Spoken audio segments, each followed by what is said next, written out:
नमस्कार, कसे आहात तुम्ही? बरे आहात ना? आज वांग्या बटाट्याची भाजी करते. एवढे मोठे मोठे असं वांग हे कापून घेतलंय हां, आणि बटाटा पण चिरून घेतलाय. आणि त्याच्यासाठी हे मी कांदा आणि मिरचीवर मी भाजी करणार आणि खोबरं घालणार, हळद घालून नंतर खोबरं घालणार. तर चला करूया आपण.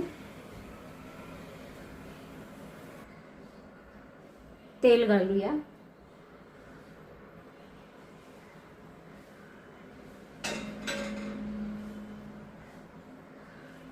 तेलामध्ये कांदा, मिरची आणि कढीपत्ता पण आहे मी सुकवलेला.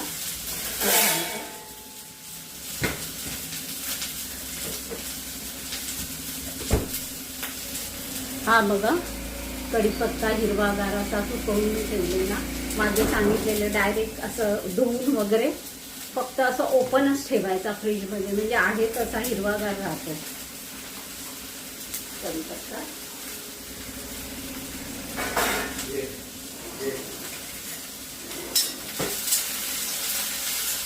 थोडी हळद घालते.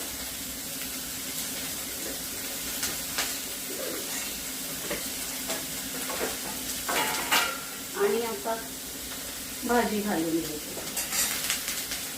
त्याला काय पाणी सुटणार आहे, कारण लावून ओलतच होतं वांग्याला पाणी सुटणार, त्याच्यातच शिजणार भाजी. वेगळं काय पाणी घालायची गरज नाही. एक छोटा बटाटा घातलाय याच्यात.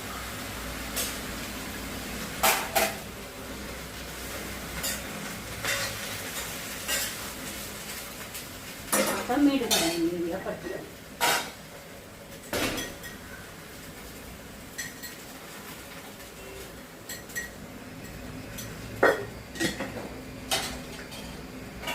आणि आता झाकण ठेवून घेते आणि त्याच्यावर पाणी घालते. थोडंफार वाफेचं पाणी, हे खाली बसणार नाही भाजी. हा, चला